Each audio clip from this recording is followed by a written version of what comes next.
Muy buenas tardes, bienvenidos de nuevo a Negocios Televisión, bienvenidos al espacio de las noticias del día, pendientes de la actualidad de las últimas horas, fijándonos en las elecciones en Estados Unidos, nuevas acusaciones por parte de Donald Trump, la sorpresa de Joe Biden, pendientes también de la alerta máxima en Francia después del ataque a la línea ferrocarril que ha tenido lugar durante esta mañana. Hay declaraciones por parte de la alcaldesa de París, pendientes también de Benjamin Netanyahu, reunido ya en estos momentos con Donald Trump, mientras que en el conflicto ucraniano estamos pendientes precisamente del propio Donald Trump. Le decía a Zelensky que Rusia es una máquina de guerra, mientras tenemos un nuevo incidente en el Mar Negro. Rusia acaba de interceptar 2 cazas británicos. Enseguida les contamos todo esto, pero empezamos poniendo el foco en Barack Obama, en el expresidente de Estados Unidos, que ha respaldado a Kamala Harris como candidata demócrata a la presidencia de Estados Unidos, lo que significa que la vicepresidenta se ha ganado el apoyo de todas las figuras de alto perfil político del partido para su candidatura a la Casa Blanca. El expresidente no había dado su apoyo inmediatamente después de la decisión de Biden de retirarse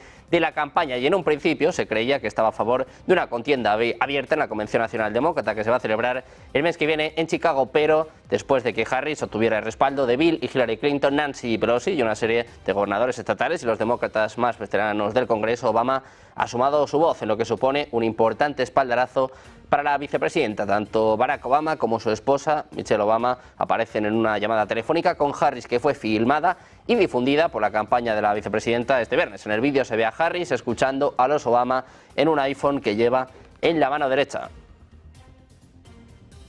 Precisamente, pendientes de Biden, la decisión del presidente de Estados Unidos de retirarse de la carrera presidencial ha tomado por sorpresa al equipo del candidato presidencial republicano Donald Trump, es lo que informa Axios citando fuentes del partido republicano. Como señala la publicación, el equipo del expresidente, que suele reaccionar con rapidez a las noticias de campaña, tardó 2 horas en emitir un comunicado de reacción. Se ha informado que cuando Biden se retiró el domingo, el equipo republicano tenía al menos 3 materiales contra Biden listos para distribuir, además de otros mensajes del Comité Nacional Republicano contra el presidente. La primera respuesta de la campaña de Trump a la decisión de Biden fue calificarla de intento de golpe por parte de altos cargos demócratas. Dice, entre comillas, en retrospectiva, el hecho de que Harris no fuera en gran medida un factor en la convención republicana parece una oportunidad perdida, es lo que apunta el periódico El Estratega del Partido Republicano, Alex Conant.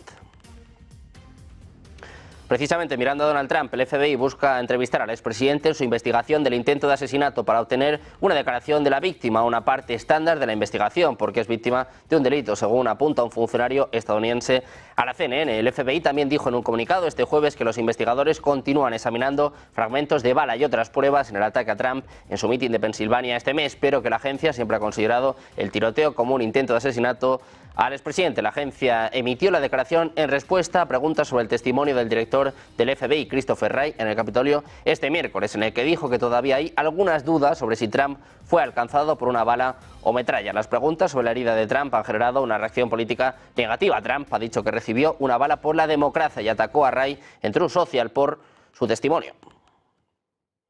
Precisamente mirando a Trump, el candidato presidencial republicano fue herido por una bala y no por una metralla de un teleprompter. Es lo que apunta en este caso el director de la Oficina Federal de Investigaciones, Christopher Wray, según informa New York Times, que analizó imágenes de vídeo del momento del tiroteo junto con el experto forense de la Universidad Estatal de Montana, Robert Maher. Estiman que Trump fue alcanzado por la primera de las 8 balas que le disparó el tirador. La evidencia clave es un análisis de imágenes de vídeo del incidente que muestran la reacción de Trump después de los primeros 3 disparos. Observa que pasó aproximadamente un segundo entre el primer y el segundo disparo. Esto se evidencia por el sonido de las balas volando muy cerca del micrófono de Trump. Fue en ese momento, según el diario, que el presidente de Estados Unidos se agarró la oreja. Anteriormente, el director del FBI dijo que su departamento dudaba de si fue una bala o un fragmento de un teleprompter lo que golpeó la oreja de Donald Trump. Precisamente el expresidente de Estados Unidos ha instado en una conversación telefónica a Volodymyr Zelensky a poner fin al conflicto militar con Rusia, recordándole las grandes victorias militares de la máquina de guerra rusa. Así lo revelaba el propio candidato republicano en una entrevista con Fox News, respondiendo a la pregunta sobre si va a dejar de financiar a Ucrania si llega a la presidencia. Decía Trump: el presidente Zelensky me llamó y le dije, tenemos que acabar con esta guerra. Rusia es una máquina bélica, te enfrentas a una máquina de guerra. Derrotaron a Hitler, derrotaron a Napoleón y están luchando una guerra. El exmandatario aseguró que el ejército ruso cuenta con millones de minas y miles de tanques, mientras que esa ofensiva de primavera de las Fuerzas Armadas ucranianas nunca ocurrió. También miramos al secretario general de las Naciones Unidas, António Guterres. Han estado a los países de todo el mundo a detener los conflictos armados como parte de la tregua olímpica antes de que los Juegos Olímpicos de París comiencen en apenas unas horas. Guterres se reunió con el presidente del Comité Olímpico Internacional, Thomas Bach, y dijo que los Juegos eran una oportunidad para la paz. Decía Guterres: quiero expresar el apoyo total de las Naciones Unidas al COI. Vivimos en un mundo dividido donde los conflictos proliferan de manera dramática. Precisamente, mirando a Israel, el ministro de Asuntos Exteriores israelí, Israel Katz, ha afirmado este viernes en una publicación en X que el último ataque a la red ferroviaria francesa fue ejecutado bajo la influencia del eje del mal de Irán. Decía literalmente, como advertía mi homólogo francés esta semana, basándose en información en poder de Israel, los iraníes están planeando ataques terroristas contra la delegación israelí y todos los participantes olímpicos. Dijo que se deben tomar medidas preventivas para detener los supuestos planes de Teherán. Israel culpa a Irán de los ataques que han tenido lugar hoy en Francia. Mientras tanto, se complica la opción de un alto el fuego en Oriente Medio. Israel está buscando cambios para el plan de tregua en Gaza y la liberación de rehenes por parte de Hamas, en un nuevo giro que complica un acuerdo final para detener 9 meses de combate que han devastado el enclave. Según informa Reuters, que cita fuentes tanto del funcionariado occidental como de la Palestina y 2 egipcias, Israel dice que los palestinos desplazados deberían ser investigados cuando regresen al norte del enclave, cuando comience el alto el fuego, retractándose de un acuerdo que permitía a los civiles que huyeron al sur regresar libremente a sus hogares. El grupo militante palestino ha rechazado la nueva exigencia israelí, pero las diferencias no se quedan aquí. Otro punto de fricción, según las fuentes egipcias, fue la demanda de Israel de mantener el control de la frontera de Gaza con Egipto, lo que el Cairo descartó por estar fuera del marco para un acuerdo final aceptado por Hamas. Precisamente, la misión de Irán ante la ONU ha desmentido las declaraciones de Jerusalén de que Teherán y sus aliados están preparando supuestamente ataques terroristas contra atletas y turistas israelíes en los Juegos Olímpicos de París. Es lo que informaba la cadena iraní Press TV. Dice que los actos terroristas no forman parte de los métodos de la resistencia islámica, que las mentiras y los engaños no pueden cambiar la posición del demandante y del demandado. Es lo que cita el canal en un extracto de la declaración de la misión iraní. El jueves, el medio israelí Ynet informaba de que el ministro de Asuntos Exteriores envió una carta a su homólogo francés en la que afirmaba que las autoridades del país tienen información sobre la amenaza de atentados terroristas contra deportistas y turistas israelíes durante los Juegos Olímpicos de París. Según las estimaciones del Ministerio de Asuntos Exteriores de Israel, la amenaza potencial proviene de satélites iraníes.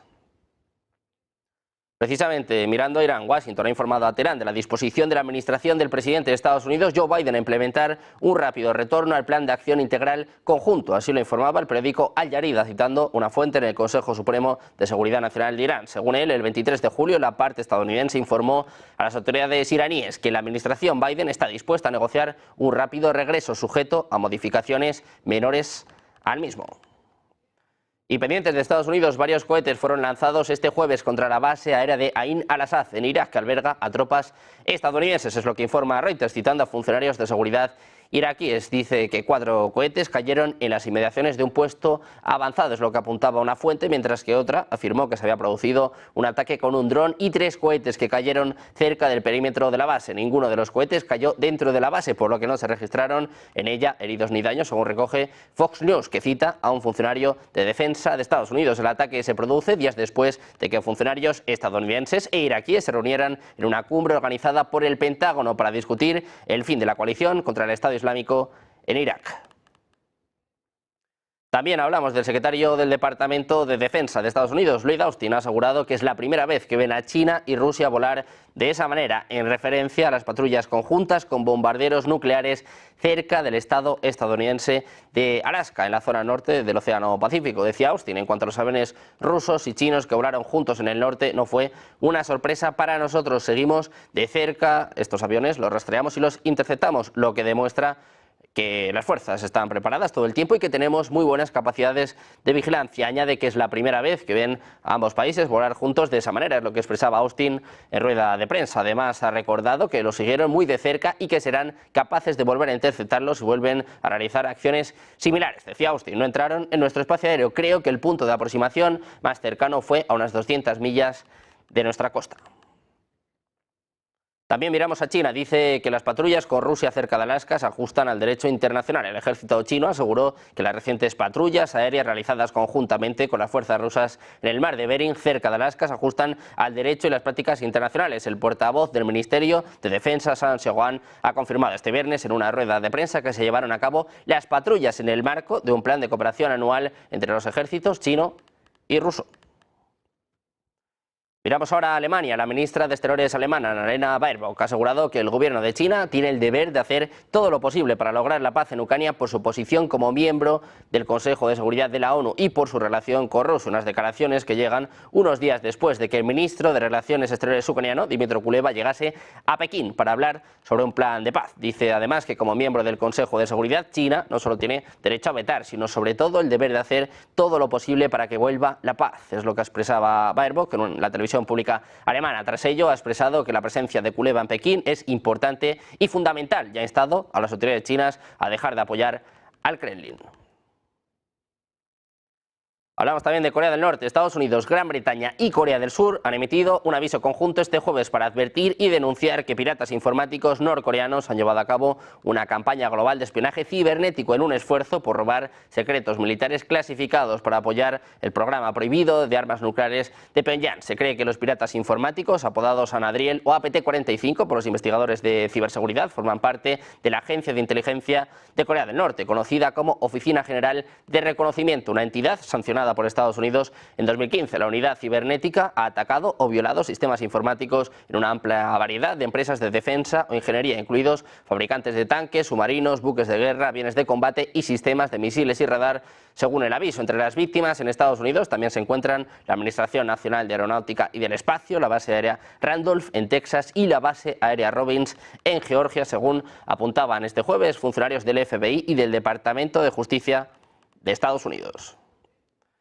También pendientes de Francia, alerta total. La Fiscalía de París ha anunciado este viernes en un comunicado que se abrió una investigación sobre los ataques incendiarios a las redes ferroviarias llevados a cabo por vándalos. Los fiscales explicaron que tienen competencia sobre los delitos que implican el deterioro de la propiedad, que amenazan los intereses fundamentales de la nación. Es lo que añadía, apuntando a que el incidente en cuestión conlleva una pena de hasta 20 años y multas de 150.000 euros. Mientras tanto, el operador ferroviario estatal ha advertido al público que las interrupciones del tráfico podrían continuar más allá del fin de semana. Con el foco en Francia, la alcaldesa de París, Ana Hidalgo, ha asegurado este viernes que los atentados en las líneas de alta velocidad francesas no tendrán ningún impacto en la ceremonia de apertura de los Juegos Olímpicos prevista para eso de las 7:30. Hidalgo consideraba inaceptables los ataques incendiarios a la red ferroviaria francesa, pero espera que las personas que tengan que participar en la inauguración de los Juegos Olímpicos seguramente encontrarán otra manera de llegar al lugar, y califica el incidente de sabotaje. Decía Hidalgo que es inaceptable lo que ha ocurrido, pero no tendrá ningún impacto en la ceremonia de esta noche porque no tiene consecuencias en la red de transporte de la región de Île-de-France. Sus comentarios los hizo a los periodistas después de reunirse con el rey español Felipe VI en la Embajada de España en París. También miramos a la OTAN, precisamente mirando a este sabotaje en Francia. Ojo, porque Letonia está apuntando directamente a Rusia. El sabotaje contra la red de trenes de alta velocidad en Francia podría ser un intento de Rusia de estropear los Juegos Olímpicos de Verano de París 2024. Es lo que ha dicho Jenis Sers, el director del Centro de Excelencia de Comunicación Estratégica de la OTAN, en una entrevista publicada por medios locales este viernes, según recoge la agencia EFE. Sers ha dicho a la agencia de noticias letona, Leta, que estos actos de sabotaje podrían estar relacionados con la reciente declaración por las autoridades francesas del cocinero ruso Kirill Gryazov, supuestamente reclutado por los servicios especiales rusos para organizar actos desestabilizadores en los Juegos Olímpicos. Además, ha señalado que para el presidente ruso Vladimir Putin, los Juegos Olímpicos celebrados en Sochi en 2014 y su exitoso desarrollo fueron un elemento muy importante, una parte esencial de la imagen del país, sugiriendo que perturbar la cita olímpica en Francia podría dañar su imagen, una nación considerada hostil a Rusia por su apoyo a Ucrania. También miramos a Hungría. Un asesor del primer ministro de Hungría ha acusado este viernes a Ucrania de chantajear tanto a Eslovaquia como a Hungría, deteniendo los envíos de petróleo después de que los países dejaran de recibir petróleo del grupo ruso Lukoil. Los vecinos del este de la Unión Europea, Eslovaquia y Hungría, han aumentado la presión después de que la semana pasada anunciaran que habían dejado de recibir materia prima del grupo ruso Lukoil. Ucrania ha colocado a la empresa en una lista de sanciones. Pendientes precisamente del conflicto en Ucrania, nuevos pasos por parte de la Unión Europea, hasta 1.500 de millones se van a transferir a Ucrania. Hacemos una pausa, un par de minutos y enseguida se la contamos en Negocios Televisión.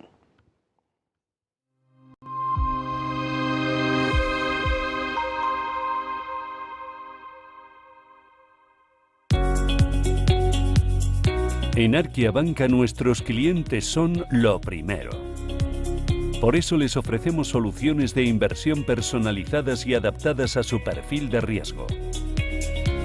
Nuestro método: diseñamos una estrategia a largo plazo combinando fondos consolidados y diversificados tras realizar un exhaustivo análisis de los mercados y las tendencias globales. Arkia Banca. Cuidamos de su patrimonio como si fuese nuestro. Creemos que la sociedad actual necesita más arte y más color. Le da a la gente la oportunidad de asimilar diferentes perspectivas. Es realmente un placer pintar este cuadro, porque es una hermosa imagen para comenzar. Lo último que pintaremos es el auricular en vez del pendiente. Using a classic and merging it with modern. This is very provoking. ¿Qué es Bitcoin? Hoy vamos a explicarles qué es exactamente Bitcoin, explicándoles los conceptos básicos para que entiendan esta criptomoneda de la que todo el mundo lleva años hablando. Esta explicación les servirá para saber también qué son exactamente las criptomonedas y cómo funcionan, para que puedan tener una noción un poco menos técnica de cómo funciona todo esto y a lo que nos referimos con cada término. Bitcoin es una criptomoneda o moneda virtual, concretamente la primera que fue desarrollada. Es la criptomoneda que le ha marcado el camino a todas las demás que llegaron después utilizando su tecnología. Esta tecnología es la cadena de bloques o tecnología blockchain, que también se utiliza para otras cosas. La primera de las criptomonedas fue creada por Satoshi Nakamoto, que es el seudónimo que corresponde a una persona que nadie sabe exactamente quién es, aunque sí que es cierto que ha habido muchas teorías. Esta persona publicó en 2009 un artículo en el que describía un sistema de pagos P2P al que llamó Bitcoin. Al cabo de unos meses, él mismo publicó la primera versión del software que permite gestionar la red de la moneda y que además empieza a interactuar con los primeros interesados en foros. La cantidad total de bitcoins que se emiten cada año está determinada por su algoritmo y pasa lo mismo con el resto de criptomonedas. Bitcoin está desarrollado para que cada 4 años se reduzca por 2 su producción y para que solo se emitan un total de 21 millones de bitcoins. Después simplemente dejarán de crearse. Esto es una diferencia fundamental con las monedas convencionales, puesto que los bancos modifican su valor a su libre albedrío. Por lo tanto, las monedas se pueden devaluar, mientras que Bitcoin quiere ofrecer algo más de estabilidad. En definitiva, entre los usos más destacados de Bitcoin cabe mencionar los siguientes, como por ejemplo pagar utilizando estas propias criptomonedas, obtener intereses por los bitcoins que poseas, algo similar al concepto de un depósito bancario, también obtener un préstamo utilizando como garantía tus bitcoins, cubrir tu exposición financiera con derivados en mercados regulados y por último obtener réditos de inversión mediante la compra-venta de bitcoins, al ser un activo que teóricamente tiende a revalorizarse en un escenario de demanda constante.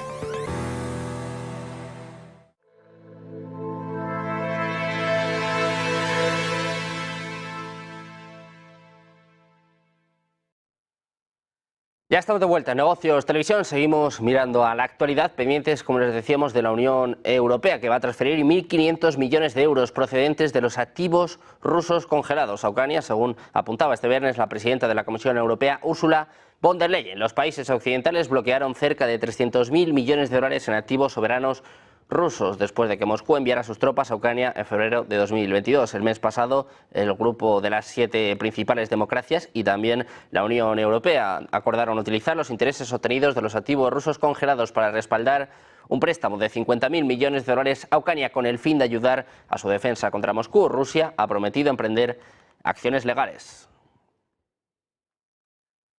Precisamente Rusia va a considerar cuidadosamente cómo responder a la transferencia por parte de la Unión Europea a Ucrania de 1.500 millones de euros tomados de los ingresos de los activos rusos congelados. Es lo que apuntaba este viernes el portavoz del Kremlin, Dmitry Peskov. La presidenta de la Comisión Europea, Ursula von der Leyen, dijo anteriormente que la Unión Europea estaba transfiriendo los fondos a Kiev este viernes para la defensa y la reconstrucción de Ucrania. En una llamada con periodistas, Peskov dijo que la medida de la Unión Europea era ilegal y que Rusia tomaría acciones bien pensadas en respuesta.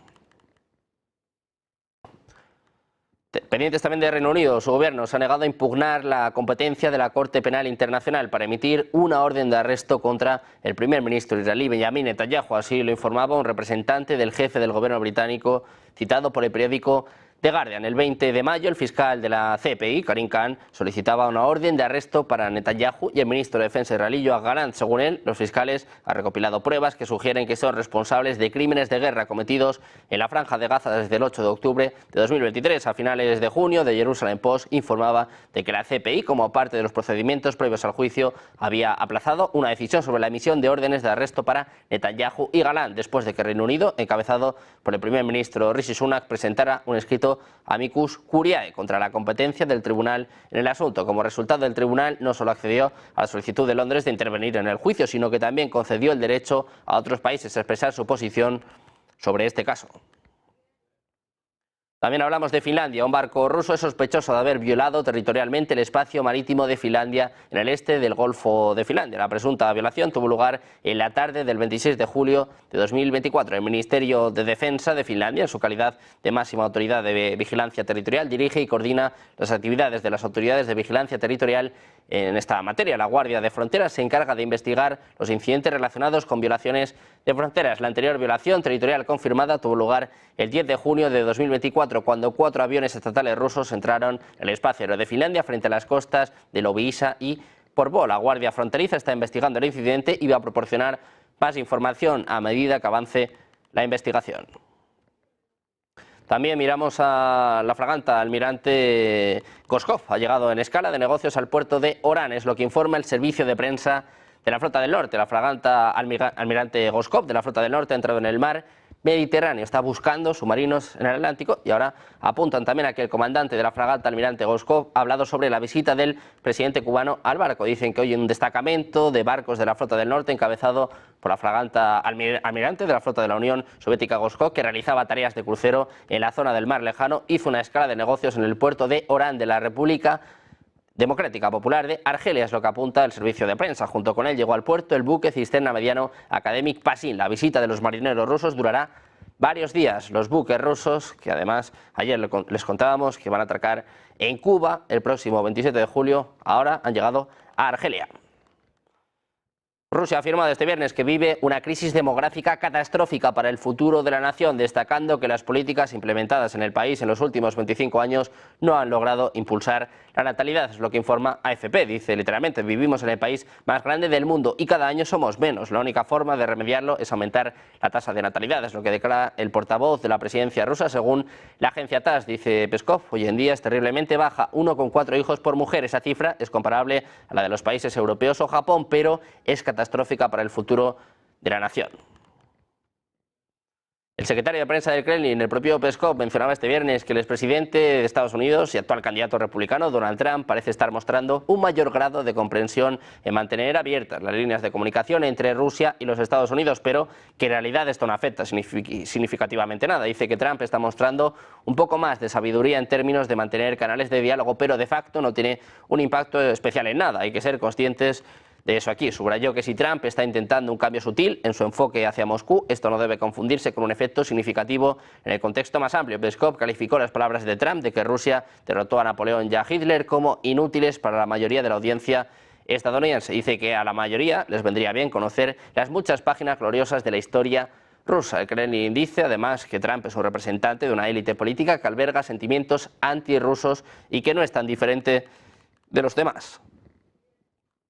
Miramos de nuevo a Rusia. Les contamos que un caza ruso no ha permitido que aviones de reconocimiento y 2 cazas Typhoon de la Fuerza Aérea Británica violaran la frontera estatal. En concreto, según están informando, sobre el Mar Negro. Es lo que apunta en los últimos minutos el Ministerio de Defensa ruso. Dice que Rusia ha enviado un avión de combate sobre el Mar Negro para escoltar aviones de guerra británicos. El Su-27 fue despegado después de que un avión de reconocimiento RC-135 y 2 cazas Typhoon británicos fueran detectados sobre el Mar Negro. Es lo que está apuntando el Ministerio de Defensa. Nuevo incidente en el Mar Negro. Rusia intercepta 2 cazas y un avión de reconocimiento de Reino Unido.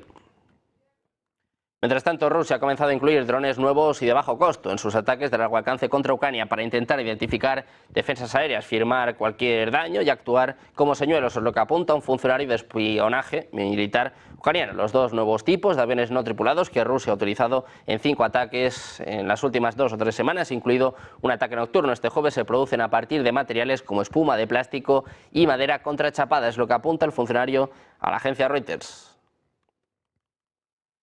También miramos a Ucrania, ha vuelto a atacar este viernes el aeródromo de Saki en la península de Crimea, donde habría destruido un radar, es lo que informa el canal de Telegram Astra. El ataque ucraniano con misiles de largo alcance a Tams, que dejó 2 soldados rusos heridos por metralla, fue confirmado a Astra por fuentes en los servicios de emergencia crimeanos. En la base, que ha sido atacada en varias ocasiones desde el inicio de la guerra, se produjo un incendio. De los 4 misiles lanzados por Kiev, 2 de ellos alcanzaron sus objetivos y otros 2 fueron derribados por las defensas antiaéreas rusas, según está informando la agencia EFE.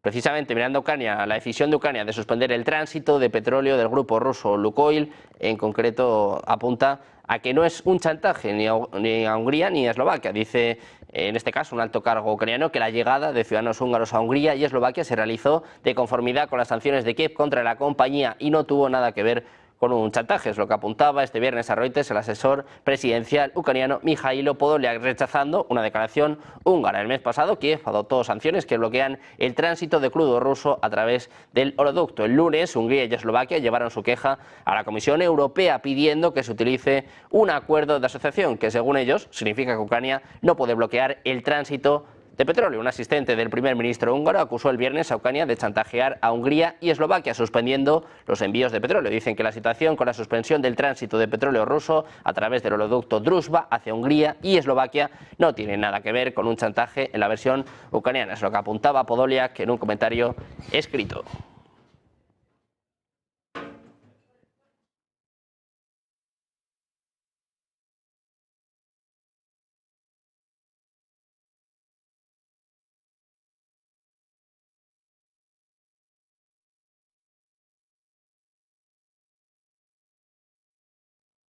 Pendientes también de los BRICS, siguen en su desdolarización, siguen intentando hacer mella a Estados Unidos y ojo porque, según se ha conocido, la Reserva Federal alcanza pérdidas de 100.000 millones de dólares en medio de los esfuerzos de los BRICS. Hoy más de 100.000 millones de dólares en pérdidas reales podrían afectar a la estabilidad del dólar. Esto se produce mientras la nación lucha contra la creciente deuda nacional y los pronósticos de una posible crisis de deuda para 2030. La situación genera preocupación por el estatus del dólar como moneda de reserva global dominante, especialmente en medio de los continuos desafíos a las tasas de interés y las iniciativas de desdolarización de los BRICS.